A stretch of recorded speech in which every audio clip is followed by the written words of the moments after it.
Welcome in TV 15 education. मैं दिनेश पांडे, आपका host. इस टॉपिक को डिटेल में समझते हैं। TV 15 education class 4 GK chapter 5 Bharat की मुख्य बातें। चलिए इसे डिटेल में समझते हैं। आज हम इन बुनियादी लेकिन बेहद जरूरी तथ्यों का एक बहुत ही रोचक विश्लेषण करने वाले हैं। देखिए, ये विश्लेषण सीधे तौर पर आपकी सामान्य ज्ञान की इस किताब से लिया गया है।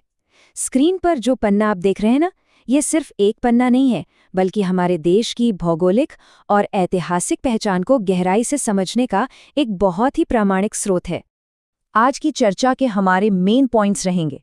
पहला, भारत की पहचान। दूसरा, इसका विशाल आकार और सीमाएं।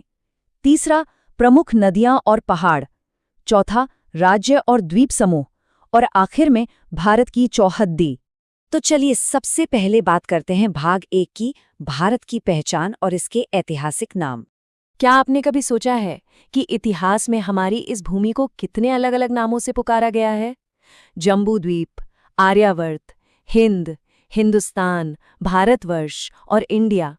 ये सारे नाम सिर्फ शब्द नहीं हैं, बल्कि ये अलग अलग युगों और पुरानी सभ्यताओं की एक बहुत ही गहरी पहचान हमें बताते हैं।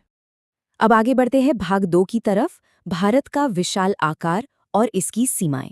स्क्रीन पर ये नंबर देखिए, 32,87,263 वर्ग किलोमीटर। सुनने में ही कितना बड़ा लगता है ना? यह सिर्फ एक गणित का आंकड़ा नहीं है, बल्कि दुनिया के 7वें सबसे बड़े देश के विशाल फैलाव का एक असली सबूत है।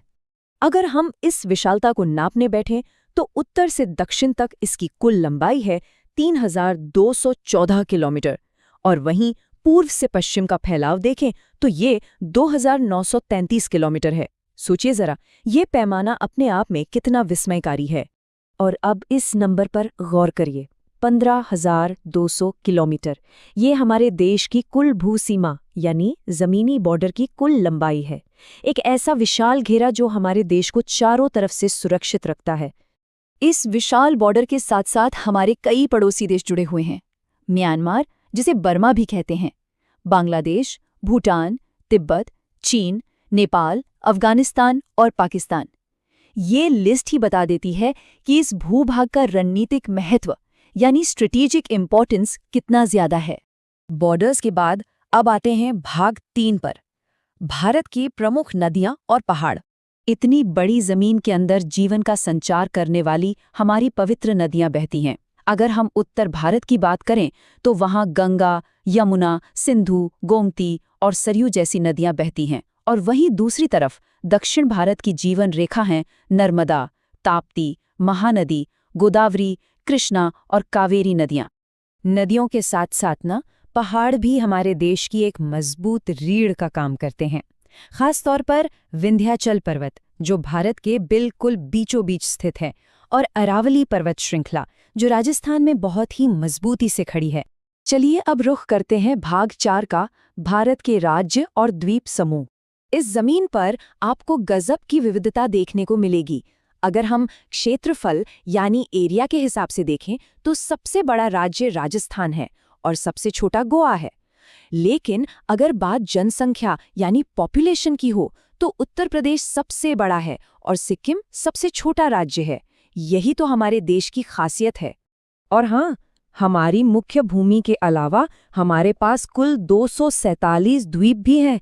मजेदार बात यह है कि इनमें से सबसे बड़ा हिस्सा यानी पूरे 204 द्वीप पूर्वी तरफ बंगाल की खाड़ी में मौजूद हैं, जबकि अरब सागर में केवल 43 द्वीप ही हैं। अब हम अपनी चर्चा के आखिरी हिस्से पर पहुंच गए हैं, भाग 5, भारत की चौहद्दी। हमारे देश की ये भौतिक चौहद्दी खुद प्रकृति ने बनाई है। देखिए, उत्तर में नेपाल और विशाल हिमालय हमारे प्रहरी बनकर खड़े हैं। दक्षिण में गहरा हिंद महासागर है, पूर्व की ओर बंगाल की खाड़ी है, और पश्चिम दिशा में अरब सागर इस भूमि को छूता है। ये एकदम परफेक्ट प्राकृतिक सीमा है।